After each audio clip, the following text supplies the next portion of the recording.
आऊज़ुबिल्लाहि मिनश्शैतानिर्रजीम बिस्मिल्लाहिर्रहमानिर्रहीम बारान रहमत। आज न्यूज़ की सहरी ट्रांसमिशन के साथ मैं हूँ आपका मेज़बान सैयद शहरियार आसिम। आज हम 14वीं सहरी की नशिस्त में मौजूद हैं और हमारा आज का मौजू है अदल व इंसाफ। किसी भी माशरे की तरक्की के लिए ज़रूरी है कि जो उस माशरे में फ़ैसले हो रहे हों वो अदल व इंसाफ की बुनियादों पर हो रहे हों। कुरान पाक में अल्लाह पाक फरमाते हैं कि और जब तुम फैसला करो लोगों के दरमियान तो उसमें अदल के साथ करो। लेकिन हमारे माशरे में आजकल कुछ ऐसे सवाल जन्म ले रहे हैं जो आज की नशिस्त में हम जानेंगे। क्या हमारे मुल्क में दो कानून हैं, अमीरों के लिए अलग और गरीबों के लिए अलग?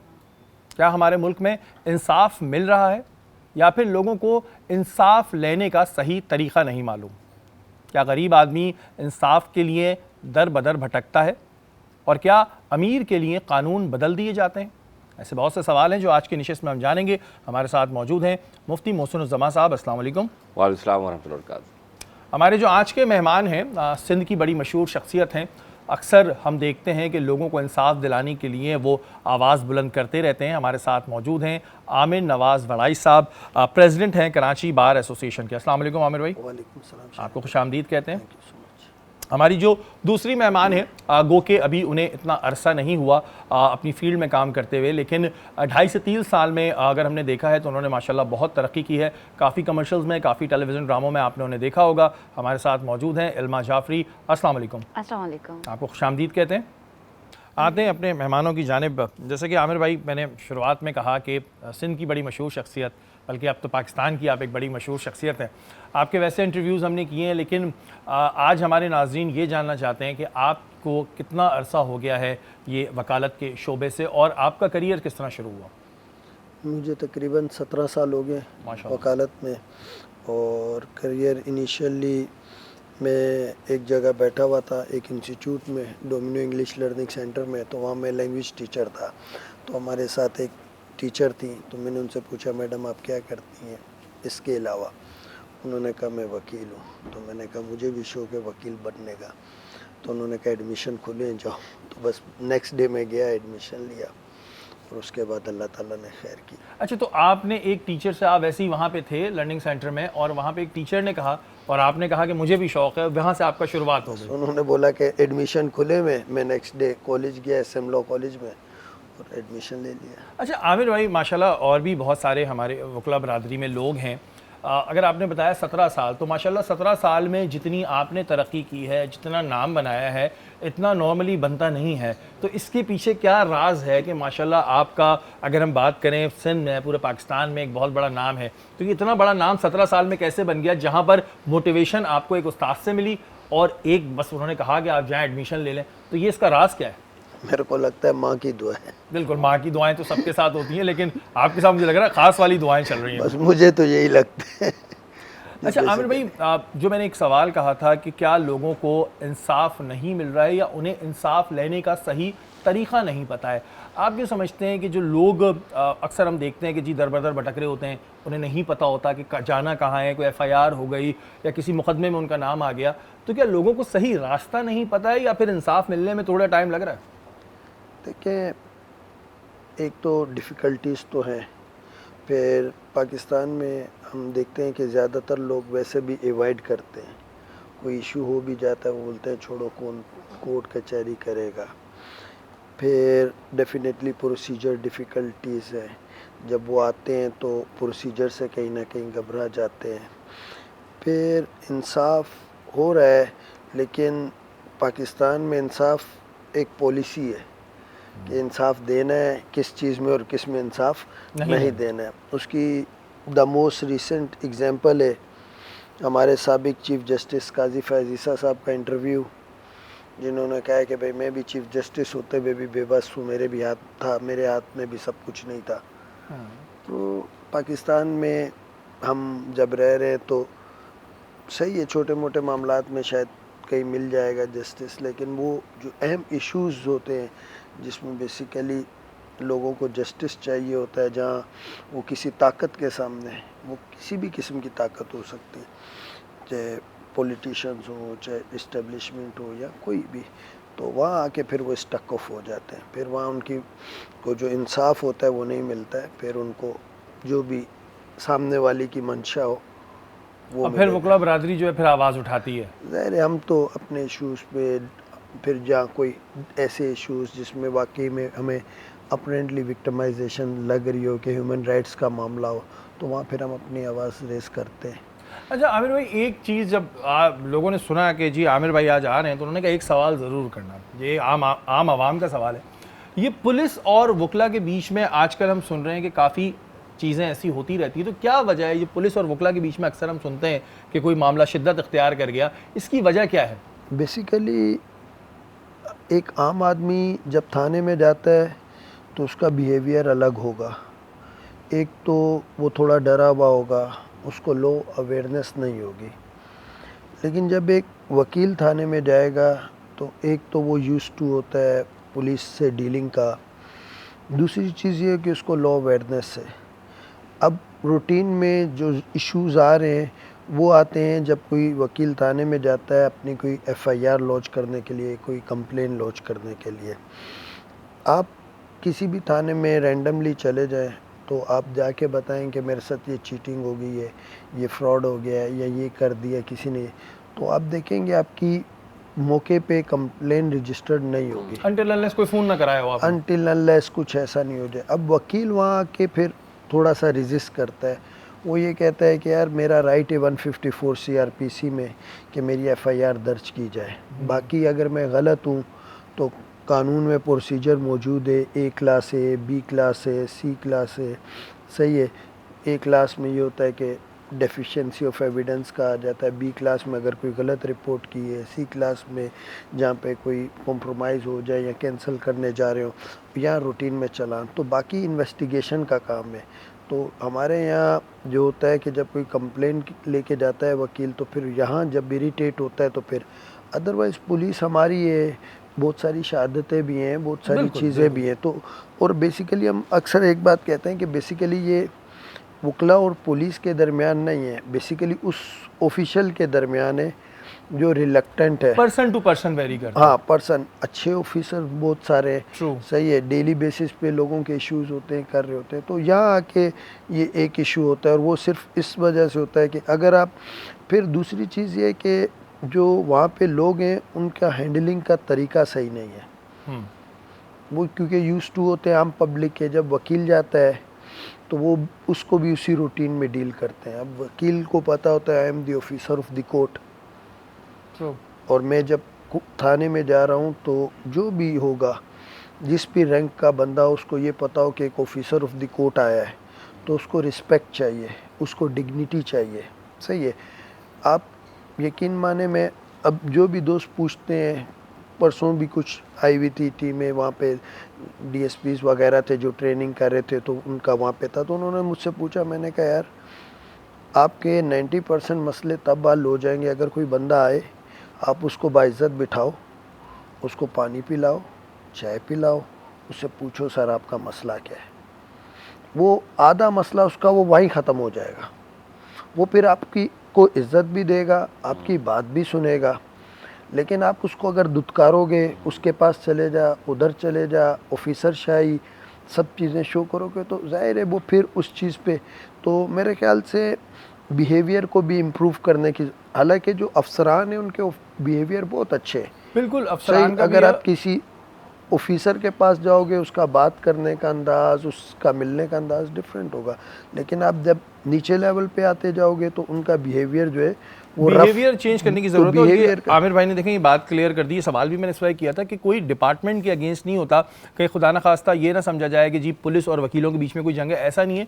ये बात होती है पर्सन टू पर्सन। अगर सामने वाला कोई प्रॉब्लम क्रिएट करेगा तो ज़ाहिर है वकील को अपने राइट्स पता होते हैं, उसको कानून का पता है, तो ज़ाहिर है क्वेश्चन रेज ज़रूर करेगा। एक आम आदमी शायद इस तरह नहीं करता, उसको नहीं पता होता, तो ये रीजंस होते हैं जिसकी वजह से प्रॉब्लम क्रिएट होती है। लेकिन यहाँ पे ये बात क्लियर है कि कोई खुदा न खास्ता पुलिस और वकीलों के बीच में कोई ऐसी जंग नहीं है, कोई ऐसी लड़ाई नहीं है। ज़ाहिर है दोनों एक ही उसमें तकरीबन काम कर रहे होते हैं। और जो वाकई में जो आला अफसरान बैठे हुए हैं, क्योंकि ज़ाहिर है मेरा भी रोज़ की बुनियादों पर मिलना होता है, तो वो वाकई में सुनते भी हैं। तो ये सवाल इस वजह से भी ज़रूरी था और आमिर भाई ने इसका बिल्कुल सही जवाब भी दिया है। वक्त तो एक ब्रेक का, ब्रेक के बाद हाजिर होता है। पहुँचाओ अच्छाई सबके साथ, जो हाथ खिलाते हैं दुआ के लिए उठते हैं, इन्हें लाइव बॉय से महफूज रखें। रमज़ानुल मुबारक का ज़रूरी अमल, लाइव बॉय हैंड वॉश। बिल्कुल जी, अपने हाथों को लाइव बॉय के हैंड वॉश से आप लोग धोते रहें। और इस वक्त हम मौजूद हैं ज़ैनब के साथ। अस्सलाम वालेकुम।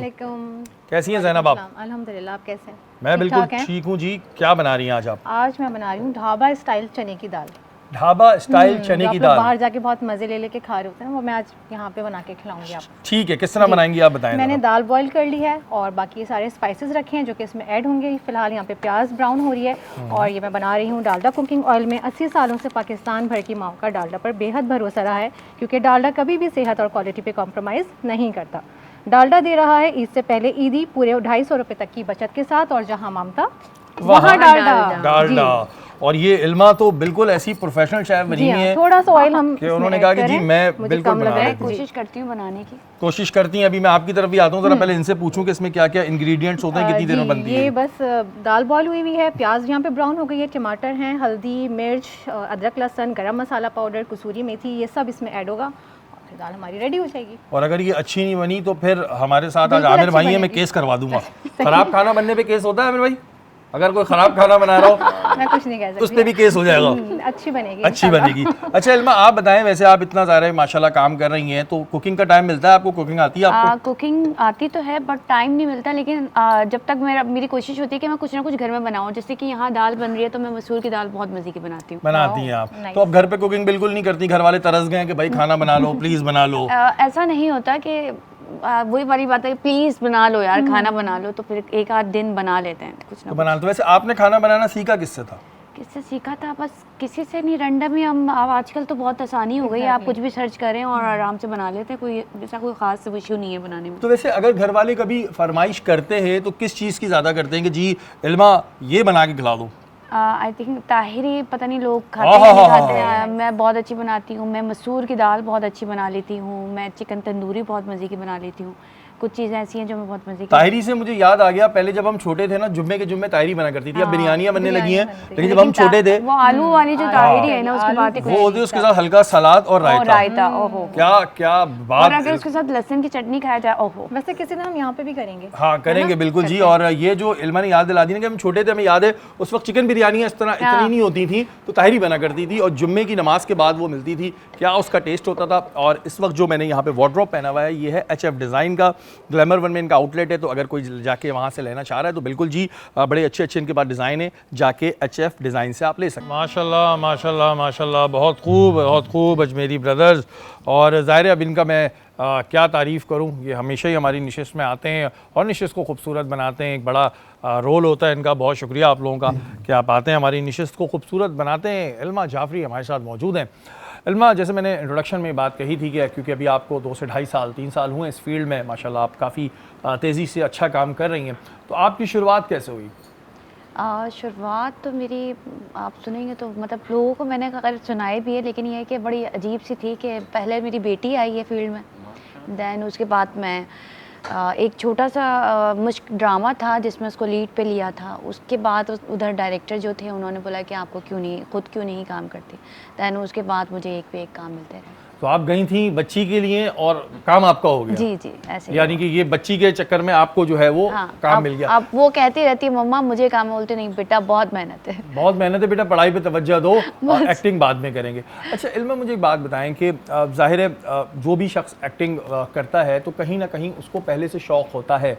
तो आपको शौक़ था कोई स्कूल प्लेज में, कॉलेज में कभी एक्टिंग में पार्टिसिपेट किया था या डायरेक्ट बस टेलीविज़न स्क्रीन पे आई? अच्छा, शादी से पहले, मतलब ये हर किसी का होता है शायद, ये मैं नहीं, सभी ऐसे होंगे। शादी से पहले मुझे था कि मुझे ना कभी शादी नहीं करनी है, मुझे बस एक्टर, लोग कहते थे डॉक्टर बनना है, क्या करना है, तो मुझे होता था मुझे डॉक्टर नहीं, मुझे मतलब एक्टर बनना है। तो जब शादी की वक्त आए तो हम रिश्ते आ रहे थे, तो सब ने बोला कि शादी होनी, बोलते नहीं मुझे एक्टर बनना है। तो करते करते फिर बाद में एक बात समझ आई कि यार एक्टर कुछ भी नहीं होता, आप शादी करें, अपने घर जाएं। अब्बा ने कहा, दैन शादी हुई, उसके बाद बच्ची का मुस्तकबिल बना, दैन उसके बाद मेरा ही वहाँ से कहते हैं ना कि आपकी एक सोच आप रखें ना कि आप ये करना चाह रहे हैं, अल्लाह खुद ही वसीला बना देता है। अच्छा ये तो नहीं हुआ कि आपकी जब शादी हो रही थी आपको बोला ये ड्रामे का ही सेट है, बैठ जाओ जाके? पता था आपकी शादी हो रही हो? ड्रामे के सेट बता के ले गए आपको कि शादी कर ले? नहीं, ऐसा कुछ नहीं था। वो तो फिर वक्त होता है, एक वक्त आपको समझ आती कि नहीं यार, आप हर ख्वाब आपका पूरा नहीं हो सकता। तो उस टाइम पे हमने ये सोचा कि बस यही ज़िंदगी है जो फिल्मी दुनिया होती है कि आप एक्टर बन जाओ या फिर आप एक डॉक्टर बन जाओ, आपने जो सोचा नहीं होता वो हो जाता है कभी कभार। अच्छा, हमारे यहाँ लोग कुछ प्रोफेशंस को बहुत इजी लेते हैं। अगर हम एक्टिंग की बात करते हैं तो जिसको पूछो बोलता है यार मैं एक्टिंग करना चाहता हूँ, लेकिन ये एक बहुत मुश्किल प्रोफेशन काम है और उसमें परफेक्शन बहुत ज़रूरी होती है। तो जब आप इस प्रोफेशन में गई, आपने इसको एज अ प्रोफेशन लिया, तो क्या देखा, कितने हर्डल्स हैं, कितनी मुश्किलात हैं, कितनी टाइम कंज्यूमिंग है, क्योंकि ड्रामा बहुत टाइम कंज्यूमिंग होता अच्छा, है। सब ये समझते हैं टीवी पे आ गए तो एक्टर बन गए, ऐसा कुछ नहीं है। इसमें पीछे बहुत मेहनत है। स्क्रीन पे आने के लिए नॉर्मली कोई भी अपने साथ एक्टर का नाम नहीं लगा सकता जब तक वो बहुत अच्छे से अपने ऊपर बहुत काम ना कर ले। स्क्रीन पे आना आसान काम नहीं है बिल्कुल भी। स्क्रिप्ट को याद करना, फिर आप किसी कैरेक्टर, हाँ, आप किसी कैरेक्टर में जा रहे हैं तो उस कैरेक्टर के अंदर ढलना, फेस एक्सप्रेशन लाना, बॉडी एक्सप्रेशन लाना, मतलब आप समझिए बहुत मुश्किल काम है। अच्छा, क्योंकि आपने एक बड़ा मशहूर ड्रामा था परिजात, उसमें भी काम किया, वो एक्सपीरियंस कैसा था? वो एक्सपीरियंस से ही मैं आपको बताती चलूँ कि वो जब आई, मैं बता रही हूँ ना, मुश्क ड्रामे से आई हूँ, दैन उसके बाद मुझे यही ड्रामा मिला। तो मैं गई हूँ ड्रामे के लिए। अब शहजाद कश्मीरी जो है उन्होंने मुझे देखा, बोला हाँ हमें यही लड़की चाहिए। हम खुश हो गए कि बस अब तो एक्टर बन गए। बट उसके बाद हमने रीटेक बहुत दिया, क्योंकि काम तो लाजमी सी बात है, जब तक आप किसी भी सेट पे जाते नहीं हैं, समझते नहीं हैं, जब तक आपको कोई भी काम नहीं आ सकता। फिर हमने रीटेक दिया। फिर शहजाद कश्मीरी ने बिठा के मुझे एक बात समझाई जो अभी तक मुझे बहुत अच्छे से समझ आ चुकी है। वही मेरे टीचर हैं कि कोई भी आप कैरेक्टर अगर आप ले रहे हो, उस कैरेक्टर को आप पूरा सर्च करो, समझो। आप किसी न किसी एक बंदे को अपने जहन में डाल लो कि यार ये बंदा इस टाइप का हो सकता है, ये बंदी इस टाइप की हो सकती है, तो आप जाके एक्टिंग कर सकते हैं।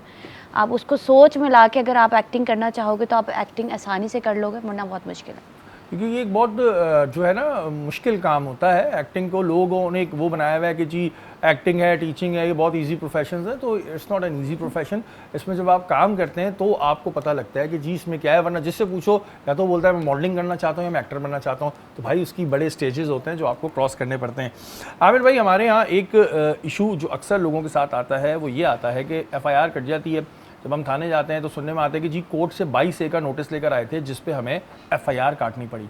तो ज़रा पहले ये क्लियर कीजिएगा कि अगर कोई किसी के खिलाफ 22A ले लेता है तो क्या थाना इस बात का पाबंद हो जाता है कि अब तो FIR काटनी है, या उनको कहा जाता है कि आप इसकी इन्वेस्टिगेशन करके FIR काटें? देखिए, 22A का कोर्ट ऑर्डर ही तब करती है जब उसके पास एक रिपोर्ट सबमिट होती है थाने से। 22A में लोग तब जाते हैं कि इनिशियली लोग पहले थाने को अप्रोच करते हैं। जब थाना उन्हें प्रॉपरली रिस्पॉन्ड नहीं करता है तो फिर वो कोर्ट में आ जाते हैं। सेशन कोर्ट जो भी मुतलका डिस्ट्रिक्ट की होगी उसमें जाकर वो 22A फाइल कर देते हैं। फिर कोर्ट उसके बाद जो प्रपोज एक्यूज़ होते हैं उनको भी नोटिस इशू करती है, पुलिस को भी नोटिस इशू करती है, जो कंसर्न SHO होता है उनकी रिपोर्ट्स आती हैं, प्रपोज एक्यूज़ आता है, दोनों पार्टीज़ को सुनती है। सुनने के बाद अगर कोर्ट देखती है कि हाँ इसमें कुछ है, वर्थ है और वाकई में कोई ऑफेंस हुआ है या उस कॉग्निजेबल ऑफेंस हुआ है, तो फिर कोर्ट उसको डायरेक्शन देती है कि भाई आप जाएं और इनकी स्टेटमेंट रिकॉर्ड करें। लेकिन कोर्ट ये नहीं कहती कि आप लाजमी FIR दर्ज करें। कोर्ट कहती है आप इनकी स्टेटमेंट लें। अब अगर वो स्टेटमेंट लेते हैं, अगर नॉन कॉग्निजेबल ऑफेंस है तो वो फिर 155 CRPC में जो भी है रिपोर्ट जमा करा देते हैं। अगर कॉग्निजेबल होता है तो 154 में वो FIR दर्ज कर देते हैं। समटाइम्स ऐसा होता है कि जब 22A का ऑर्डर हो जाता है तो अगर तो मुलजिमान इन्फ्लुएंशियल हैं तो भी थाना FIR नहीं करता है, सही है। तो फिर जो मुलजिम है या तो जो मुद्दई है वो कंटेम्प्ट ऑफ कोर्ट की तरफ जाता है, मुलजिम जो होता है वो ऊपर हाई कोर्ट की तरफ चले जाता है ताकि वो जो ऑर्डर हुआ है उसको वे स्टे ले ले या उसको सस्पेंड कराए, जो भी आप कह लें। तो उसमें ये होता है कि समटाइम्स ऐसा भी होता है कि हाई कोर्ट कभी कभी ये भी पूछ लेती है कि भाई जब कोर्ट ने ऑर्डर कर दिया तो अभी तक SHO ने FIR क्यों नहीं काटी है और आप मेरे पास कैसे आ गए बगैर FIR हुए हुए। तो वो फिर सर्कमस्टांसिस पे एक जो इशू है ये हमने क्योंकि जब डिस्कस हुआ था तो हमें पता चला कि FIR होने का मकसद ये नहीं होता कि जी पुलिस बस FIR कट गई तो अरेस्ट कर लो। ये प्रैक्टिस नॉर्मली हमारे यहाँ क्यों है कि जी FIR कटी है, आया वो सच्ची है झूठी, क्योंकि तो फर्स्ट इन्वेस्टिगेशन रिपोर्ट है। ये जो हमारे यहाँ फ़ौरन अरेस्ट करने का वो है, ये क्यों है? देखिए, बेसिकली हमने अपना तरीक़ाकार चेंज नहीं किया है। हम चूँकि ग़ुलाम थे, वो एक जो ग़ुलामी से निकले अंग्रेज़ ने जिस तरीके से डील किया, जैसे मैं पहले बिहेवियर की बात कर रहा था, इसी तरीके से वो एकदम से अरेस्ट कर लेते हैं। सही है। हालांकि उनको चाहिए कि पहले वो इन्वेस्टिगेशन करें, उसमें फिर अगर कोई टेनिजेबल जो उनके पास होता है एविडेंस आता है तो वो उसको अरेस्ट करें। लेकिन यहाँ पे वो एक तो पैदागिरी का चक्कर होता है, सही है, अरेस्ट होगा तो फ़ायदा होगा, फिर नेचर ऑफ ऑफेंस ऐसी होती है कि उस पर उनको फर्स्ट अटेम्प्ट में उसको अरेस्ट करना पड़ता है, जैसे कि मर्डर वगैरह या कुछ। हाँ चलें, ये तो एक ऐसे क्राइम होते हैं कि भाई निकल ना जाए जो बंदा है, नेचर ऑफ ऑफेंस ऐसी हो जाए तो उसमें तो बाकी जो रूटीन में होते हैं वो फिर जैसे झगड़ा हो गया, ये मुझे धमकी फिर देकर हमारे गया। यहाँ एक और चीज़ भी है, वो ये है कि अगर आप मुलजिम नहीं अरेस्ट करोगे तो पुलिस वाले के खिलाफ दरख्वास्त दे देंगे अच्छा, कि भाई ये ये अरेस्ट हमारे वारंट यहाँ का दरख्वास्त भरा है, दरख्वास्त भी जब बहुत अरेस्ट करने जाते हैं, अक्सर मूवियों में दिखाते हैं वो कोई बड़ा आदमी होता है और वो सवाल करता है क्या तुम्हारे पास अरेस्ट वारंट है, तो ये अरेस्ट वारंट होता है या नहीं होता? देखें, जो नॉन कॉग्निजेबल ऑफेंस होता है उसमें तो अरेस्ट वारंट की ज़रूरत होती है, लेकिन कॉग्निजेबल ऑफेंस में अरेस्ट वारंट की ज़रूरत नहीं होती। तो ये बहुत सारी जगहों पे हमने देखा है कि अगर ऑफेंस वो नहीं भी है तो भी बगैर अरेस्ट वारंट के लिए आते हैं। आमिर भाई, वो लोग डायलॉग मार देते हैं, लेकिन अगर कॉग्निजेबल ऑफेंस है तो फिर उसमें उनको अरेस्ट वारंट की ज़रूरत नहीं है। और ये जो घरों में कभी ट्रेस पास जिसे हम कहते हैं, ट्रेस पास कर देते हैं, इसका क्या कानून है? थोड़ा सा ज़रा लोगों को भी बता दें कि अगर आपके घर में कोई भी, चाहे कोई भी वो है, घुस जाता है उसके, तो ट्रेस पास का कानून क्या है? देखिए, एग्जैक्टली सेक्शन मेरे अभी माइंड में नहीं है, सही है, लेकिन इसमें यह है कि जब भी कोई हाउस ट्रेस पास करता है, इंटर हो जाता है, तो उसमें जो मिसाल के तौर पे सरकमस्टांसिस डिपेंड करते हैं। सपोज़ अगर आपका भाई है, अगर उससे भी आपकी बातचीत नहीं है और वो भी अगर आपके घर में घुस जाता है तो वो भी हाउस ट्रेस की कहीं ना कहीं डेफिनेशन में आ जाता है। सही। तो हाउस ट्रेस पास में फिर ये होता है कि आपको कंसर्न कोर्ट में जाना पड़ता, सॉरी थाने में जाना पड़ता है, एप्लीकेशन देनी वही पड़ती है, अपनी रिपोर्ट देनी पड़ती है कि भाई ये, फिर जो भी रेलेवेंट पुलिस फिर अपनी जो यहाँ की इंक्वायरी वगैरह जो भी। इल्मा, आपका कभी ताल्लुक़ पड़ा है थाने से, कोर्ट कचहरी से? ऐसी एक सवाल जहन में आया, कभी नहीं पड़ा? आपको वैसे क्या लगता है कि आप एक ज़ाहिर एक जर्नल वो हैं कि क्या हमारे मुल्क में अमीरों का कानून अलग है और गरीबों का कानून अलग है? ऐसा लगता है? ऐसा है। किस बात पे आपको लगा ऐसा? देखें, छोटा जुर्म, सॉरी टू से अगर किसी को बुरा लग जाए, बट यहाँ पे है कि कोई बहुत बड़ा कोई कत्ल कर भी आ जाएगा ना और उसने अच्छा खासा अमाउंट दे दिया है तो इजीली वो छूट जाता है। ये नॉर्मल सी बात है। यहाँ पाकिस्तान में कहने को है कि कानून लेकिन है, इसकी एक दीद की रकम एक होती है, ये कानून होता है कि अगर किसी ने इस्लाम में है ये कि अगर कुछ ऐसा हो जाता है और सामने वाला राज़ी है और पैसे ले लेता है। मैं वैसे इस सेंस में पूछ रहा हूँ कि अगर हम बात कर लेंगे जी रोड के ऊपर कहते हैं ना कि जी बड़ी गाड़ी है तो नहीं रोकते हैं, छोटी गाड़ी को रोक के खड़े रहते हैं, इस हवाले से ये वाली बात तो बहुत हर दफ़ा ही होती है। बेचारा जो गरीब होता है उसको सबसे पहले रोक के देखा जाता है और तुम आ जाओ साइड में। और फिर उससे बात, और एक दो दफ़ा ऐसा भी हुआ है कि हम लोग जा रहे हैं और हमने मतलब देखा है वो उन्होंने रोक लिया वो और कह दिया भाई साहब आप क्यों सर, तो तुम मतलब उनका अल्फाज होते हैं कि तुम लोग आ जाओ फिर हम तुम्हें देख लेते हैं। तो ये तो कभी वैसे आपका ताल्लुक नहीं पड़ा अभी तक कोर्ट कचहरी से? नहीं पड़ा जी। चलें, अच्छी बात है, नहीं पड़ा है। और अभी हम ये आमिर भाई से भी सवाल करेंगे ब्रेक के बाद कि क्या वाकई में हमारे मुल्क में दो कानून चलते हैं? क्या अमीरों का कानून अलग है और गरीबों के लिए कानून अलग है? लेकिन यहाँ वक्त तो एक ब्रेक का, ब्रेक के बाद हाजिर होता है। और बारान रहमत आज न्यूज़ की सहरी ट्रांसमिशन में एक बार फिर आपको खुशामदीद कहते हैं। और ज़ैनब ने ढाबा स्टाइल दाल जो है वो तैयार कर ली है। तो मैं हटा दूं ढकना? जी बिल्कुल, बेफिक्र हो के। बिल्कुल। चले जी। अरे वाह, क्या लुक आया भाई, वाह ज़बरदस्त ना। इसका लुक और मज़ीद मैं बेहतर बनाऊंगी। इसमें मैं ऐड करी हूँ नेस्ले मिल्क पैक क्रीम जो कि 100% डेयरी क्रीम है, no vegetable fat added and comes with no variant कम जिंजर बिल्कुल जी, और बड़ी ज़बरदस्त सी कम्स इन इन्होंने 2 वेरिएंट्स। 2 वेरिएंट्स और बड़ी ज़बरदस्त सी इन्होंने इस पे क्रीम भी लगा दी है, बड़ी जी। खूबसूरत हो गई है। इससे और लुक देखें कितना अच्छा नेस्ले मिल्क पैक क्रीम से आ गया है दाल बिल्कुल का। जी, आप इसमें और दाल में टेस्ट भी इनहेंस हो गया इसका। दाल में जो है वो जी। क्रीम भी डाल सकते हैं आप। हाँ जी। क्या बात है जी, नई नई चीज़ें आ गई हैं बिल्कुल। अच्छा जनाब ये बताएं ड्रिंक क्या बना रही हैं? ड्रिंक बना रही हूँ मैं आज जो है वो बादाम का शरबत, शेक भी कह सकते हैं इसको आप। और ओके। मैं इसमें मरहबा गुलबहार शरबत जो है वो भी ऐड कर रही हूँ ताकि इसको भी 4 चांद लग सकें। वाह और मैं जी। इसको स्टर कर रही हूँ। जहाँ मरहबा प्यार गुलबहार। वहाँ मरहबा गुलबहार फलों फूलों और खालिस जड़ी बूटियों के अरखियाज से ये तैयार करता है और बड़ी ज़बरदस्त सी दाल है। और इन्होंने बड़ा ज़बरदस्त सा जो है मरहबा से जो है वो डेट्स का शेक बनाया है, उसको भी हम खाएंगे। और आज बात हो रही है अदल इंसाफ के हवाले से, मेहमान भी हमारे मौजूद हैं, मुफ्ती मोहसिन साहब भी हमारे साथ मौजूद हैं। मोहसिन भाई, कुरान और हदीस की रोशनी में अदल इंसाफ के बारे में क्या हुक्म आया, ज़रा बयान कीजिए।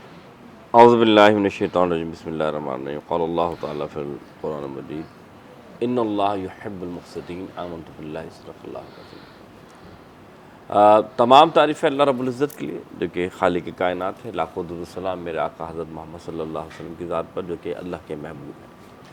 शरीफ भाई, अल्लाह ताला ने कई मकामात पर अदल और इंसाफ के बारे में हुक्म फरमाया, लेकिन एक मुकाम ऐसा है जिसमें अल्लाह ताला ने ये ज़ाहिर फरमाया और बताया कि रब उनसे मोहब्बत करता है। अल्लाह फरमाता है अल्लाह उनसे मोहब्बत करता है जो अदल इंसाफ कायम करते हैं। अब ज़रा गौर कीजिए कि अल्लाह की मोहब्बत पाने के लिए हम सब शर्त हम सजदा भी करते हैं, रुकू भी करते हैं, लेकिन अल्लाह ताला से मोहब्बत चाहते हैं कि अल्लाह ताला हमसे मोहब्बत कर ले। लेकिन अल्लाह ताला ख़ुद वाज़े फरमा रहा है कि जो अदल इंसाफ करते हैं, जो फ़ैसला साजी करते हैं, रब उनसे मोहब्बत करता है। तो ये मालूम चला कि अदल इंसाफ करने वाले की अल्लाह की निगाह में बड़ी अहमियत है। फिर रसूलुल्लाह सल्लल्लाहु अलैहि वसल्लम की हदीस जो हुजूर ने फरमाया कि जो अदल इंसाफ करने वाले हैं कि रोज़े महशर वो नूर के मेंबर पर बैठे होंगे, यानी उनका मकाम ये होगा कि नफ्सा नफ्सी का जब आलम होगा, लोग परेशान हाल होंगे, ना बाप बेटे का होगा ना बेटा बाप का होगा, इस वक्त वो लोग नूर के मेंबर पर बैठकर सुकून में अल्लाह ताला उन्हें ये मकाम अता फरमाएगा। फिर एक रिवायत में मिलता है अर्श का साया, जो अल्लाह ताला का अर्श है उसके साए में चंद लोग होंगे, उनमें से ये लोग भी होंगे जो अदल इंसाफ कायम करते होंगे। फिर कुरान में एक जगह अल्लाह ने फरमाया कि ए ईमान वालो, तुम जब मफ़हूम में आयत बयान कर रहा हूँ कि जब तुम क्या करो, जब अदल इंसाफ किया करो, अगर अदल इंसाफ के दरमियान तुम्हारे वालिदैन भी आ जाए या तुम खुद आ जाओ, तब भी फ़ैसला नाहक ना करना, बदल अदल के साथ करना, या तुम्हारे रिश्तेदार आ जाएं तब भी ऐसा ना करना, बदल अदल के साथ करना। फिर एक हदीस जो आपको बड़ी मारूफ हदीस है, जो मालूम है, रसूल करीम सल्लल्लाहु अलैहि वसल्लम फरमाया कि जो पहली कौमें जो हलाक इसलिए करती थी, जैसे अभी बात हो रही है अमीर का जो है इंसाफ अलग है, गरीब का इंसाफ अलग है, तो फरमाया कि पहली कौमें इसलिए हलाक हुई कि उनके पास कोई अमीर आता तो उसके साथ कुछ और बर्ताव करते और गरीब आता उसके साथ कुछ और बर्ताव करते। फिर उसने फरमाया कि अगर मेरी बेटी, जैसे उन्होंने फरमाया कि अगर वो भी जो है कोई ऐसा अमल करती जो इंसाफ के ख़िलाफ़ है, तो मैं उनको भी वही मामला करता जो एक इंसाफ का हक़ है। तो मामला ये आया कि अल्लाह का दीन हमें सिखा रहा है, समझा रहा है कि हमने अदल इंसाफ का दामन नहीं छोड़ना, चाहे कुछ भी हो जाए, चाहे आपके सामने आपका भाई हो, कोई भी या आपका रिश्तेदार हो या कोई भी हो। हाँ, फैसला जो है वो अदल इंसाफ की रोशनी में कर रहा है। अच्छा मोहसिन भाई, एक जगह तो हम ज़ाहिर बात करते हैं अदालतों की, वो एक अलग मैटर है, लेकिन कई जगहों पर ऐसा होता है कि हमें हाकिम बनाया जाता है कि भाई आप बड़े हैं, आपने फ़ैसला करना है।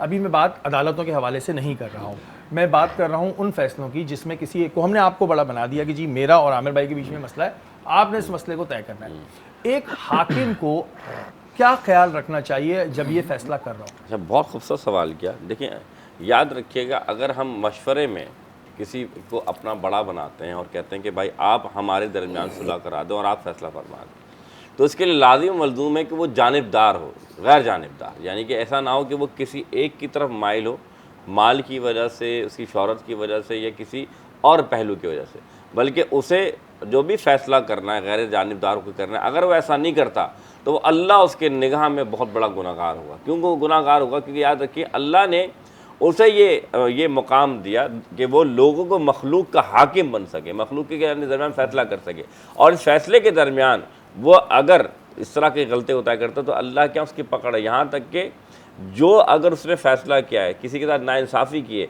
तो क़यामत वाले दिन वो नाइंसाफ़ी करने वाला अपना हिसाब लेगा उससे कि या अल्लाह इसने मेरे साथ जो फैसला किया मुझे इसका हक का बदला चाहिए। और बदला क्या होगा कि जो भी उसने अच्छाइयाँ की वो तमाम उसके पास चली जाएंगी, और जो बुराइयाँ उसकी की उसके पास आ जाएंगी। अच्छा, अगर किसी हाकिम से नादानस्तगी में, जानते पूछते हुए नहीं, गलती से कोई गलत फैसला हो जाए, अब फैसला तो हो गया और उसको पछतावा भी हो रहा हो, उसके बाद फिर वो क्या करे? नहीं, अच्छा पहली बात ये कि अगर उसे इल्म नहीं था तो उसकी शरीयत ने फ़ुक़हा ने माफ़ी करार दिया है। लेकिन एक मैंने जो आपकी बात की कि एक बंदा जानबूझकर किस तरफ माइल हो रहा है। नहीं, मैंने ये अब सवाल अब जो जो किया, सवाल ये अगला है हाँ। कि एक बंदा है, एक हाकिम है, उससे एक फैसला हुआ लेकिन गलती से हो गया। हाँ, अब आपने कहा कि फ़ुक़हा में उसकी माफ़ी है। हाँ, माफ़ी है। लेकिन उसकी माफ़ी तो ठीक है कि उसकी माफ़ी हो गई, लेकिन उस फैसले की वजह से उसका बड़ा नुकसान हो गया। दूसरी बात, जिसका नुकसान हुआ है, अगर आखिरत की बात करते हैं तो अल्लाह इसको दोहरा अजर अता फरमाएगा। यानी कि आखिरत में अल्लाह ताला जिसके साथ बेइंसाफ़ी हो गई है, अल्लाह ताला उसको आखिरत में अजर बढ़ा चढ़ा कर अता फरमाएगा। यहाँ तक कि वो कहेगा या अल्लाह तूने मुझे इतना बड़ा अजर अता कर दिया कि इतनी बड़ी रहमत मुझे फरमा दी। लेकिन वो जो शख्स है जिसने, जो हाकिम था या काजी था, उसने जो फैसला फरमाया उसे इल्म नहीं था। हाँ, अगर जब इल्म हो गया और उसकी दस्तरस है कि वो उस फैसले को बदल सकता है तो उसके लिए हुक्म ये वो बदल दे। लेकिन अगर ऐसा हो गया कि किसी को सज़ाए मौत हो गई या ऐसा मामला आ गया कि वो उस फैसले को बदल नहीं सकता, तो अल्लाह आखिरत में उसका बदल उसको अच्छा अता फरमाएगा। ठीक है आमिर भाई, जो मैंने एक सवाल ब्रेक पे जाने से पहले किया था, अब आप ज़रा इसका हमें बिल्कुल सही जवाब देंगे। क्या हमारे मुल्क में दो कानून हैं? क्या अमीरों के लिए अलग कानून है, गरीबों के लिए अलग कानून है? असल में देखें, गरीब के साथ जब मुश्किल होती है उसके साथ कोई खड़ा ही नहीं होता। तो जब कोई खड़ा नहीं होगा, पैसे नहीं होंगे, अच्छा वकील नहीं कर सकेगा, अच्छा वकील नहीं कर सकेगा तो परेशान घूमेगा। तो डिफरेंस जो आता है वो स्टेटस से डिफरेंट सेंसेस में आता है। खाली ये नहीं होता है, ज़ाहिर है फिर जो बड़ा आदमी होता है उसकी सोर्सेज उस लिहाज से होते हैं। ज़ाहिर है हम जिस सोसाइटी में रह रहे हैं तो वो अपने सोर्सेस यूज़ करता है, अपने पैसे यूज़ करता है।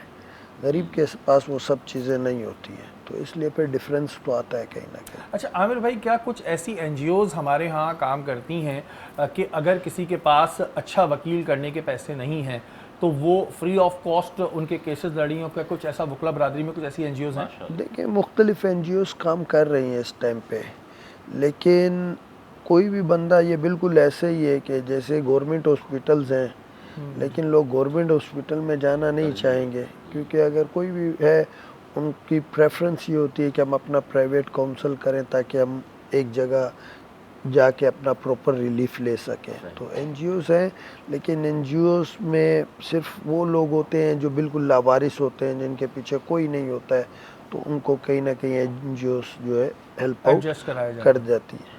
अच्छा, ये जो सरकारी वकील मिलता है, अगर मेरे पास वकील नहीं है और हमें कहते हैं कि जी गवर्नमेंट की तरफ से वकील मिलता है, इनका क्या रोल होता है?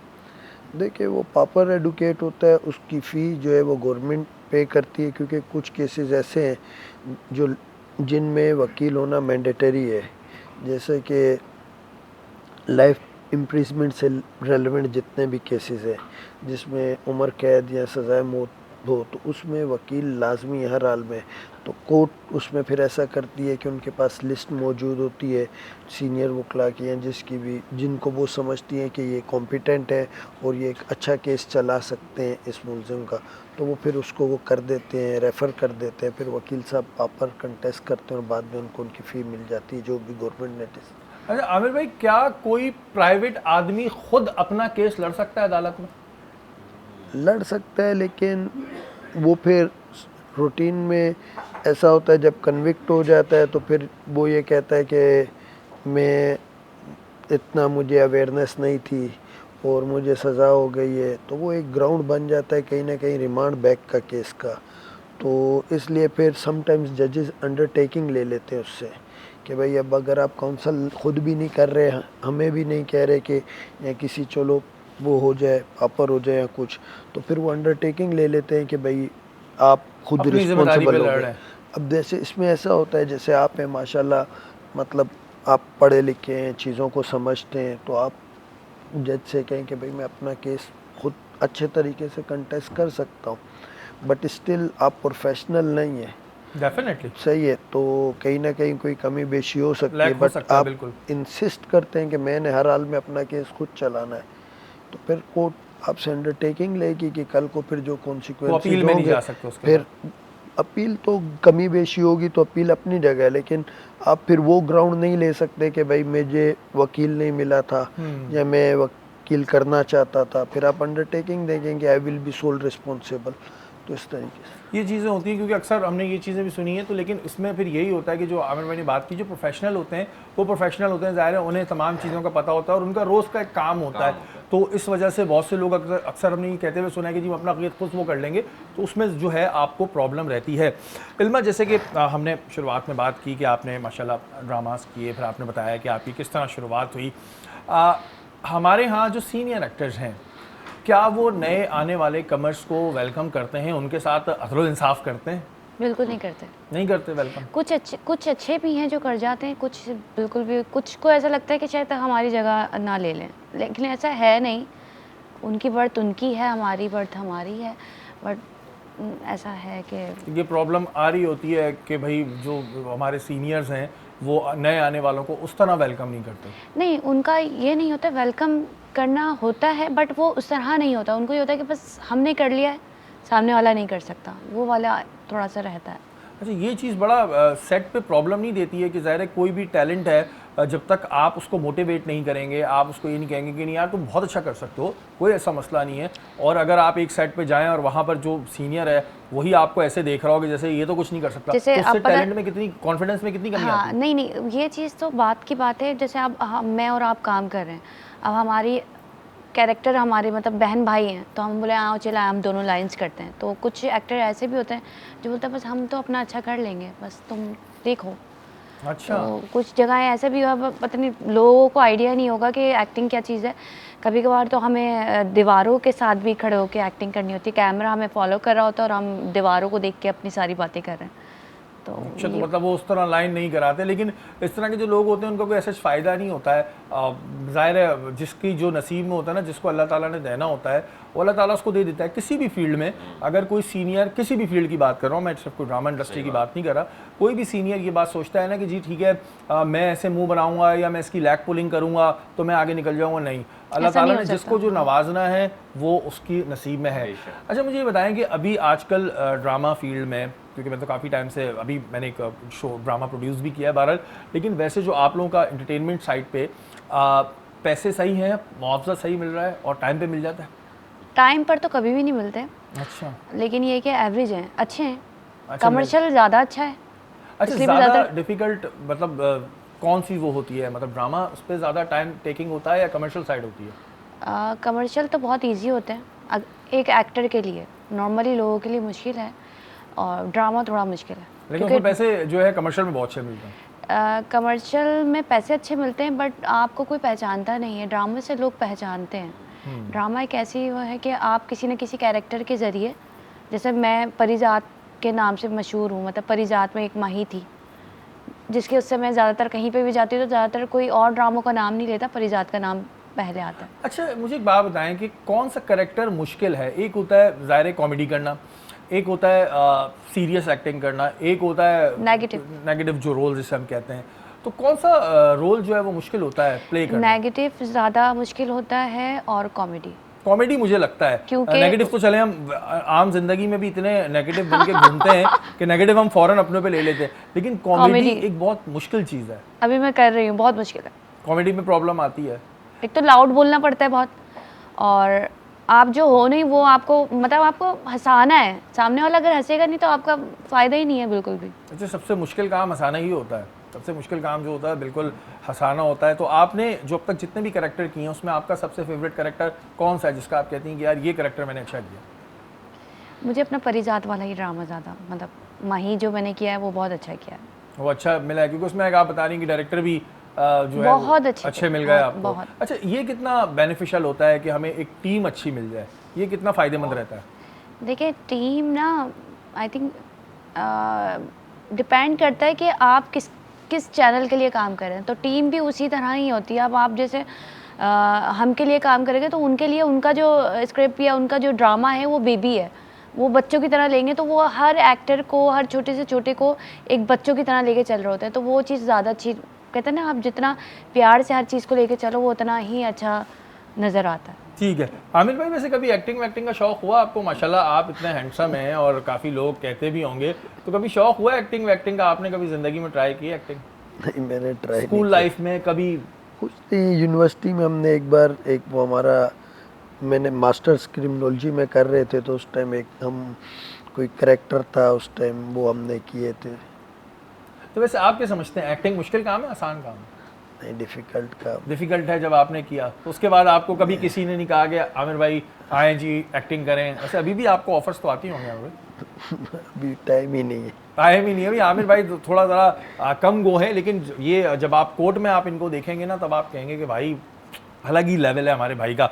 अच्छा मोहसिन भाई, जैसे मैंने एक बात कही थी, मैं चाहूँगा कि थोड़ी सी इस पर भी हम बात करें कि अक्सर लोग जो किसी मुकाम पे होते हैं, मैं किसी एक फील्ड की बात नहीं कर रहा, किसी मुकाम पे पहुंच जाते हैं तो फिर जो उनके जूनियर्स आ रहे होते हैं वो उनको प्रॉब्लम शुरू हो जाती है। प्रॉब्लम ये शुरू होती है कि यार ये मुझसे आगे ना निकल जाए, जबकि वो ये नहीं देखते कि वो भी कभी जूनियर थे। अल्लाह ताला ने उनको उस मुकाम पे बिठाया, उस मनसब पे बिठाया, और फिर आज सीनियर बनने के बाद वो जो है वो अपने जूनियर्स के साथ इस तरह का रवैया रखते हैं। तो इनके लिए क्या है? सबसे पहली बात, कुरान ने फरमाया वतुइज़्ज़ु मन तशा वतुज़िल्लु मन तशा। बेशक कुरान फरमाता है अल्लाह ही है जो इज़्ज़त देने वाला है और अल्लाह ही है जो ज़िल्लत देने वाला है। तो जब अल्लाह तुम्हें इज़्ज़त दे रहा है तो तुम कौन हो तो हो किसी के साथ इस तरह के वो करने वाले। देखिए याद रखिएगा, हुज़ूर की एक हदीस है बड़ी प्यारी जो मैं आपके सामने रखता हूँ। हुज़ूर ने फरमाया तुम किसी को बिला वजह बेइज्जती मत करो या उसको हक़ारत की निगाह से मत देखो, और अगर तुम्हें ऐसा लगता है तो तुम उसकी इज़्ज़त करना और रोज़े महशर वाले दिन तुम वो इज़्ज़त मुझसे ले लेना। अब इससे मुराद क्या है कि देखिए, अगर आप किसी को इज़्ज़त की निगाह से देखते हैं, भले वो आपसे जूनियर है, आपसे कमतर है, या आप उसको नहीं समझते कि वो मेरे साथ बैठने के लायक नहीं, तो याद रखिएगा अल्लाह ताला को पसंद ही आजिज़ी है। रसूलुल्लाह सल्लल्लाहु अलैहि वसल्लम जब मेराज पर गए तो रिवायत में मिलता है कि अल्लाह ने फरमाया महबूब क्या लाए हो? तो फरमाया आका रब ताला मैं तेरे लिए आजिज़ी लेकर आया, फिर तेरे दरबार में और सब कुछ तो है। तो आजिज़ी इनकसारी अल्लाह को बहुत ज़्यादा पसंद है। एक मुसलमान जो अपने किसी भी सीनियर के साथ अगर वो काम करे, एक बंदा जो सीनियर है और एक जूनियर है, तो उसके लिए फ़र्ज़ है कि वो अपने जूनियर को भी इसी तरह देखे जिस तरह वो अपने बराबर वाले को देखता है। क्योंकि अल्लाह ताला ने, जैसे भी आपने फरमाया कि अल्लाह के यहाँ, ये आप ये याद होगा आपको कि अल्लाह के रसूल जब हुज्जतुल विदा में गए तो ना फरमाया कि ना काले को गोरे पे, ना अमीर को गरीब पे, ना किसी ऐसे शख्स को फ़ौक़ियत नहीं सिवाय इसको इंदल्लाहि अत्क़ाकुम, जिसके पास तक़वा है। तो ये तो हम हो ही नहीं सकता कि अमीर हो या गरीब हो, काला हो या गोरा हो, सब बराबर हैं अल्लाह की निगाह में। अल्लाह की निगाह में कौन बड़ा है? जिसके पास तक़वा है। फिर इसी तरीके से अगर जब हम नमाज़ पढ़ते तो कहते ना एक ही सफ़ में खड़े हो गए महमूद और आयाद, ना कोई बंदा रहा ना कोई बंदा नवाज। तो आप याद रखिएगा कि बादशाह वक्त हो या फिर ग़ुलाम हो, बादशाह का भी काम यह है कि अगर ग़ुलाम आपके साथ खड़ा तो उसे एहसास ना दिलाएं कि ये ग़ुलाम है, बल्कि आपके भाई है। बिल्कुल जी, और ये सवाल इस वक्त से भी बहुत ज़रूरी है उन तमाम लोगों के लिए। मैं सबकी बात नहीं कर रहा हूँ, बहुत सारे ऐसे हमारे सीनियर्स हैं जो बहुत अच्छे हैं, बहुत ज़्यादा हमारे कोऑपरेटिव होते हैं, बहुत हमें सपोर्ट करते हैं, और वो हमेशा ही अच्छे अल्फाज में याद किए जाते हैं। लेकिन कुछ लोगों के अंदर ये मसला होता है जो सीनियर बनने के बाद ये सोचने लगते हैं कि जी अब हमसे अच्छा नहीं आ सकता। तो एक बात हमेशा याद रखिएगा कि हर उरूज को ज़वाल है और अल्लाह ताला को आजिज़ी पसंद है।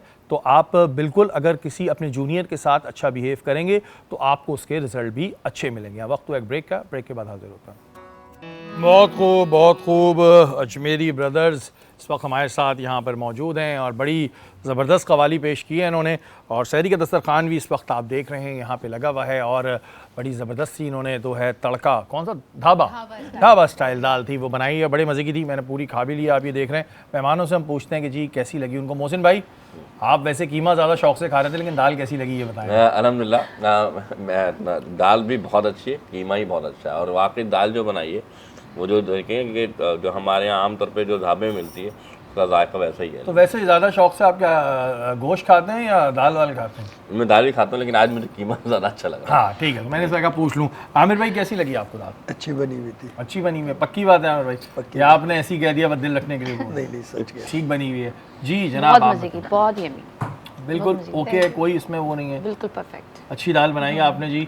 और अगर आप थोड़ी पराठे भी डालना शुरू करते हैं तो ज़्यादा अच्छा हो जाएगा, क्योंकि यहाँ रोटी के साथ नहीं ज़्यादा मज़ा आ रहा, पराठे के साथ ज़्यादा अच्छा लगता है। कल से बनाएंगे इंशाल्लाह। कल से जी बिल्कुल ये दाल बनाएंगी। जी। अच्छा जी, थोड़ा सा मेहमानों के ना बचपन की जानिब चलते हैं कि उनका बचपन कैसा रहा। आमिर भाई, कैसा था आपका बचपन? कितने शरारती थे आप अपने बचपन में? और क्योंकि आप माशाल्लाह आर्ग्यूमेंट करते हैं अदालत में, तो बचपन में भी आर्ग्यूमेंट करते थे? शरारती था, इतने आर्ग्यूमेंट्स नहीं करता था। उस वक्त तो हम आर्ग्यूमेंट करते थे तो फौरन पिटाई हो जाती थी ना, सामने बड़े जो भी होते थे रख देते अब थे। आर्ग्यूमेंट का टाइम नहीं होता था। तो क्या शरारतें कुछ याद है अपनी बचपन की? असल में हमारे वक्त में एक्टिविटीज़ बहुत ज़्यादा होती थी। क्रिकेट, लट्टू, पतंग, कंचे, पता नहीं सारे गेम हमने खेले हैं ये वाले। इतनी एक्टिविटीज़ होती थी, मतलब कि टाइम अच्छा नहीं मिलता आमिर भाई, था। उस वक्त हम शायद थोड़े टाइम के लिए जाते थे बाहर, डायरेक्ट लिमिटेड टाइम होता था, मगरिब से पहले घर आना है, ये एक रूल होता। लेकिन वो जो बचपन में हमने एक्टिविटीज़ की हैं, मैं देखता हूँ कि आजकल के बच्चे वो दूर दूर तक उन एक्टिविटीज़ से वाकिफ भी नहीं है। मोबाइल है बस, ऐसा अब ही सब है, कुछ। वो तो बस मोबाइल पकड़ते हैं, देखते रहते हैं। अभी मेरा बेटा है, छोटा है, वो सुबह तक 6 बजे तक बस मोबाइल में गेम देखेगा सब। हाँ, उन्हें नहीं पता होगा कि लट्टू कैसे खेलना है या और दूसरे गेम। और ये वो गेम थे जो बड़ा हमने अपने बचपन में एंजॉय किए हैं। ये क्रिकेट, फुटबॉल, हॉकी, इनके अलावा ये गेम्स बड़े इंटरेस्टिंग होते थे। आपका इल्मा कैसा था बचपन? कितनी शरारती थी आप? बचपन तो मैंने शरारतें बहुत कम की हैं, लेकिन मुझे अभी तक एक शरारत अपनी याद है कि वो पहले एक चूरन आया करता था, तो हमने अपनी एक दोस्त से मतलब लड़ाई हो गई थी, तो उनसे हमने बदला लेना था। हाँ। हमने घर गए, घर की छन्नी ली और मट्टी को पूरा छाना और इसको एक चॉपर में करके उसको जाके कि ये आपका गिफ्ट है ना, वहाँ आप ही ले लें। और उस बच्ची ने खाया, खाने के बाद वो पता नहीं कीड़े निकले, क्या निकले उसके पेट से, तो घर तक आ गई थी कि कंप्लेन? हाँ, कि आपकी बेटी ने ये किया है मेरी बच्ची के साथ ना। पिटाई लगी कभी बचपन में? पिटाइयाँ आपकी लगी या बिल्कुल नहीं, कभी किसी ने नहीं? पिटाई के मामले में नहीं, ऐसा कुछ नहीं हुआ। ऐसा कुछ नहीं। पहले इन्होंने काफ़ी देर सोचा, फिर इन्होंने कहा ऑन नहीं, एयर जा नहीं, रहा है नहीं, तो बोल दो कुछ नहीं हुआ। कुछ नहीं हुआ। नहीं नहीं, एक्चुअल 3 बहनें 5 भाई, तो अरे मैं माशाल्लाह। सबसे छोटी थी, तो भाइयों से भी लाड में रही हूँ और अब्बा के आगे भी लाड में ही रही अच्छा, हूँ। वैसे छोटे को और दूसरे मसाइल का सामना भी करना पड़ता है ना, जो घर का छोटा होता है, जाओ पानी लाओ, फैन खोलो, नहीं चादर नहीं, उठा दो। ये वाला मेरा। कभी छोटे का बिहेव नहीं हुआ आपके साथ? नहीं, नहीं, जो एक ऐसा- होता है ना, छोटे ये करो, छोटे वो हाँ, तो करो। मैं थोड़ा सा ऐसी थी कि मैं सबको नाम से बुलाती थी ना।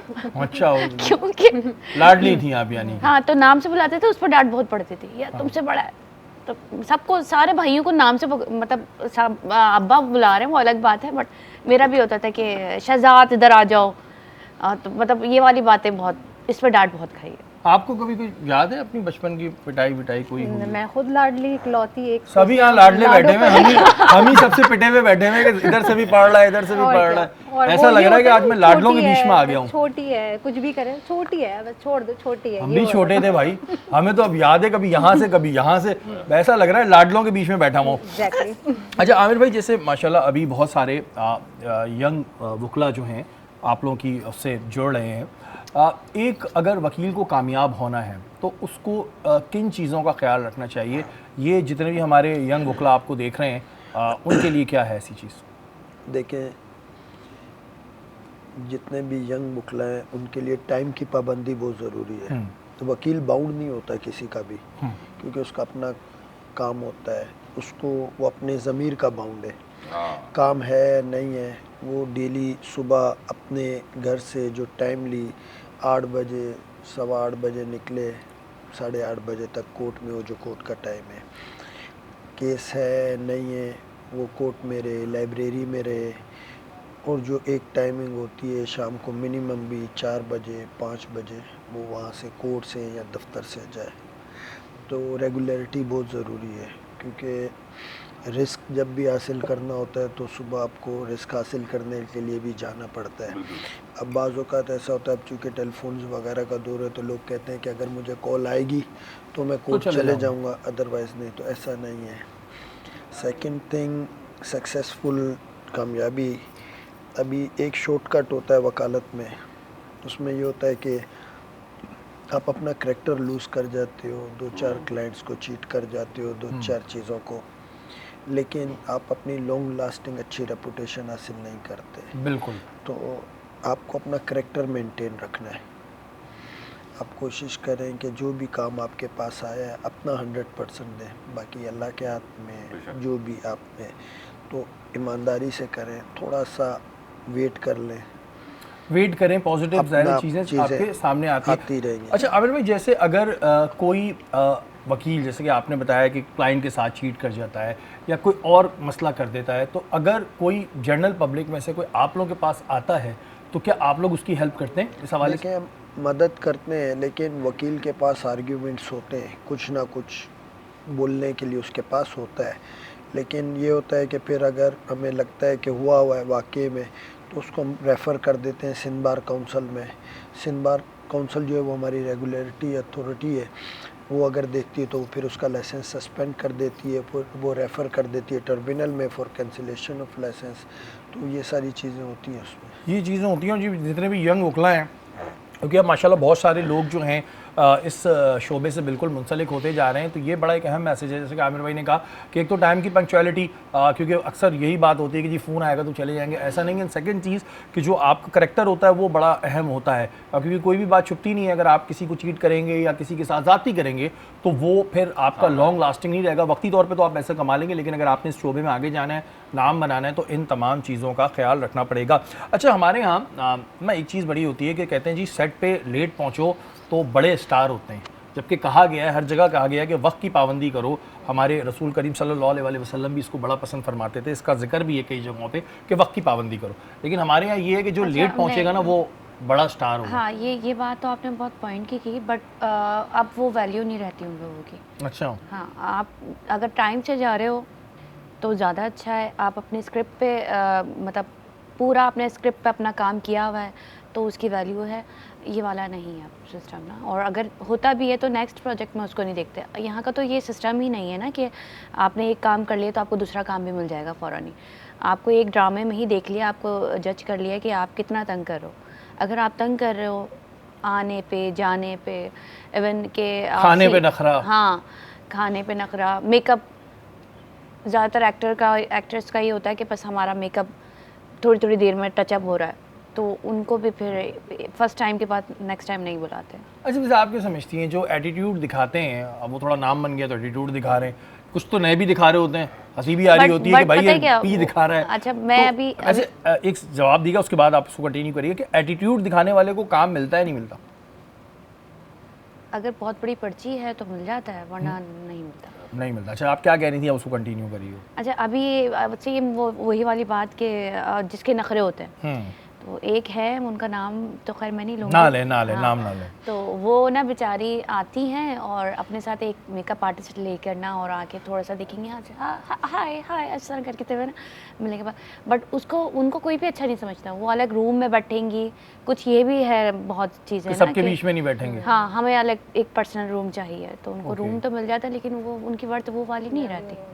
हाँ, तो भाई ये तमाम चीज़ें होती हैं, ये ज़ाहिर अंदर की बातें होती हैं। कोई ज़ाहिर आपके मुंह पे नहीं बोलता, और ज़ाहिर नाम हम भी लेना हाँ मुनासिब नहीं समझते, लेकिन इस तरह की चीज़ें ना करा करें। टीम वर्क बड़ा अच्छा होता है, आप टीम वर्क करें, ठीक है, आपकी पर्सनल स्पेस होती है, लेकिन पर्सनल स्पेस घर पे ज़्यादा अच्छी लगती है। अब आप सेट पे आएँ 8 घंटे के लिए, उसमें भी आपको एक अलग रूम चाहिए कि मेरे रूम में कोई ना आए, तो ये चीज़ें ना करें। मोहसिन भाई, जैसे आजकल लोग जो हैं वो इस तरह माशी मामलात हमारे यहाँ देखने में आता है कि इतने अच्छे नहीं हैं, तो अगर कोई शख्स भूखा सो रहा है या उसके कुछ और दूसरे मामलात हैं, तो क्या उसकी ज़िम्मेदारी हाकिम वक्त पे आती है? बिल्कुल आती है। इसकी मिसाल ऐसी है कि हज़रत उमर फ़ारूक रज़ियल्लाहु ताला अन्हु हर रात गश्त किया करते थे, और जहाँ तक कि एक मरतबा ऐसा हुआ कि मेरे आका हज़रत उमर ताला रात को निकले तो एक कुटिया या खेमे से, जो क्योंकि वहाँ पर इतने बड़े तो घर नहीं होते थे, तो वहाँ से एक बूढ़ी अम्मा अपनी बेटी से कहती है कि बेटा दूध में पानी मिला दो। तो बेटी ने कहा कि आपको मालूम नहीं कि अदल इंसाफ हज़रत उमर फ़ारूक का कैसा है, वो मना करते हैं कि पानी जो है दूध में ना मिलाया जाए। तो बूढ़ी माँ ने कहा कि उमर इस वक्त कहाँ देख रहे होंगे। तो जब ये बात कही तो बेटी ने कहा उमर नहीं देख रहे, उमर का रब तो देख रहा होगा ना। इतना कहना था, हज़रत उमर फ़ारूक ताला अन्हु वापस गए। वापस जब गए तो फिर सुबह बुलाया उन दोनों बच्चों, एक अम्मा को और बेटी को, तो फरमाया कि तुमने क्या किया रात में? तो फरमाया मैंने क्या किया? फरमाया तुमने अपनी बेटी से ऐसा नहीं कहा? फरमाया हाँ। तुम्हारी बेटी ने जो ये कहा तो ये तुमने इसका बदल जाती हो? बोले क्या? बोले उमर ने अपनी बेटी से अपने बेटे का निकाह कर दिया, यानी कि उस औरत की बेटी से, क्योंकि वो हक और सच और अदल के साथ थी, इस वजह से। सुभान अल्लाह, सुभान अल्लाह। यहाँ पे वक्त हुआ एक ब्रेक का, ब्रेक के बाद हाजिर होंगे। बहरान रहमत आज न्यूज़ की सहरी ट्रांसमिशन में एक बार फिर आपको खुशामदीद कहते हैं। हमारे मेहमान इस वक्त हमारी निशस्त पे मौजूद हैं। आमिर भाई, हमारे यहाँ अक्सर हम देखते हैं कि जो प्रॉपर्टी के केसेस हैं वो बहुत ज़्यादा लेंदी हो जाते हैं। 5-5, 6-6 साल, 7-7 साल, 10-10 साल तक हमने सुना है। तो इसकी आखिर वजह क्या है? जो प्रॉपर्टी के केसेस हैं वो इतने लेंदी क्यों होता है? असल में उसमें प्रोसीजर जो है वो काफ़ी लेंदी है, तो उसकी वजह से फिर उसमें मिसलिनियस एप्लीकेशंस बहुत ज़्यादा होती हैं, डॉक्यूमेंट्स की वेरिफिकेशन, फिर सेटिस्फेक्शन, नॉन सेटिस्फेक्शन, वकील डिफरेंट औकात में डिफरेंट एप्लीकेशंस देते रहते हैं, तो उसकी वजह से इस वजह से लंबी होती है। अच्छा, हमने सुना है कि जी अदालत लिखती है फ़लाने डिपार्टमेंट को कि वो ये डॉक्यूमेंट भेजे, उसमें टाइम लग जाता है, इस वजह से हो जाता है। मैंने आपसे कहा डॉक्यूमेंट्स की वेरिफिकेशन वगैरह हैं, डॉक्यूमेंट्स की उसकी वजह से, तो उसमें प्रोसीजर जो है वो थोड़ा सा लेंदी है। अच्छा, वैसे आमिर भाई, ये जो हमारे यहाँ अदालतों में फ़ैसले बहुत से देर से आते हैं, सिर्फ हम प्रॉपर्टी की बात नहीं करें, प्रॉपर्टी की तो बहुत ही लेंदी हो जाते हैं। कुछ ऐसे केसेस होते हैं कि हम देखते हैं कि जी सपोज़ कोई मर्डर केस हुआ है और वो केस हम सामने हो गया, फुटेज में भी आ गया, बंदे ने भी शायद एडमिट कर लिया, लेकिन उसके बाद भी सज़ा होने में इतना टाइम क्यों लगता है?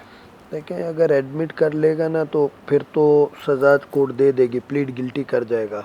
असल में वो प्लीड गिल्टी नहीं करते हैं। बाकी जहाँ तक वीडियोस वगैरह का है, देखें उसमें फोरेंसिक रिपोर्ट चाहिए होती है, उसका बड़ा स्ट्रॉन्ग उसको का एविडेंस होता है ये, लेकिन इसमें फोरेंसिक रिपोर्ट वो बंदा जिसने वीडियो बनाई है या जिस कैमरे से वीडियो बनी है वो एज ए विटनेस आते हैं, तो उसका प्रोसीजर एक ऐसा नहीं है। आजकल एडिटिंग बहुत ज़्यादा है, कोई भी कोई वीडियो ला के दे बोले कि भाई ये इंसिडेंट हुआ है, तो ऐसा नहीं है।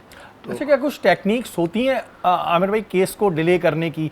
लॉयर्स को ये टेक्निक्स आती हैं कि जी केस को अगर थोड़ा तारीखें बढ़ाते रहनी है तो उसकी कोई टेक्निक्स हैं? होते हैं, वो फिर डिफरेंट कॉजेस देते रहते हैं, कभी वो ख़ुद को बीमार कर देते हैं, कभी कोई क्लाइंट को बीमार कर देते हैं, या कभी कोई एप्लीकेशन ऐसी लगा देते हैं, कभी बाज़ औक़ात कुछ जज साहब पे ही ट्रस्ट नहीं करते हैं, बोलते हैं चलो इस बहाने, मुख्तलिफ टेक्टिक्स लोग यूज़ करते रहते हैं। तो ये होती हैं टेक्निक्स जो हम सुनते हैं कि भाई तारीख पे तारीख, तारीख पे तारीख। हाँ, अगर नहीं चलाना होता है वकील ने तो वो फिर अपनी या, और ज़ाहिर है वकील से ज़्यादा वकील क्लाइंट पे डिपेंड करता है। आजकल क्लाइंट भी 10 जगह से मशवरे कर रहे होते हैं, वो कोर्ट में आते हैं तो घूमते फिरते रहते हैं ऐसी। अच्छा, ये आमिर भाई कितना नुकसान देता है किसी क्लाइंट को कि आप एक लॉयर पे ट्रस्ट नहीं कर रहे? आपने पहले, मैंने आपसे बात की, फिर इनसे बात की, फिर उनसे की, मैं 8-10 से जब मशवरा लूँगा तो मैं कंफ्यूज हो जाऊँगा, तो ये क्लाइंट को कितना नुकसान देता है? नुकसान ये होता है कि वो इरिटेट हो जाता है, फिर वो अपने वकील को इरिटेट करता है। इस दौरान समटाइम्स उसका अपने वकील से कॉन्फिडेंस लूज़ हो जाता है, वो वकील चेंज करता है तो उसको फाइनेंशियल लॉस आ जाता है। ये चीज़ें होती हैं भाई, जब आप किसी एक की पहले जांच पड़ताल कर लें कि हाँ भाई ये वकील सही है तो फिर उन्हीं पे रहें। ये जो मूवमेंट होती है ना, ये आपके लिए बड़ा नुकसानदेह होती है। मोहसिन भाई, हम अपनी आम रोज़मर्रा की ज़िंदगी में किस तरह अदल इंसाफ़ कर सकते हैं? क्योंकि कई मामलात ऐसे होते हैं जहाँ पर हमारी फैमिली के साथ भी हमें अदल इंसाफ़ करना होता है। अक्सर हमने ये देखा है कि कुछ बच्चे बड़े फेवरेट हो जाते हैं, कुछ फैमिलीज़ में जहाँ पे कोई बच्चा ज़्यादा कमा रहा है तो वो बड़ा फेवरेट हो गया कि नहीं ये तो ज़्यादा कमा रहा है तो ये फेवरेट हो गया। तो आम रोज़मर्रा की ज़िंदगी में किस तरह अदल इंसाफ़ कर सकते हैं? देखिए, सबसे पहले तो हम अपने आप के साथ इंसाफ करें, जैसे कि हदीस में हुज़ूर ने फरमाया कि जब सुबह होती है तो ये तमाम आज़ा इस ज़ुबान के आगे खड़े हो जाते हैं और कहते हैं कि अपना ख्याल रखना, अगर तू सीधी रहेगी तो हम सीधे रहेंगे, बिल्कुल, और अगर तू टेढ़ी हो गई तो हम सब टेढ़े हो जाएंगे। मुराद ये कि ये ज़ुबान जो है ना, ये सबसे बड़ी आपके सामने, ये तलवार से ज़्यादा ख़तरनाक धार भी है और शहद से ज़्यादा मीठी भी है।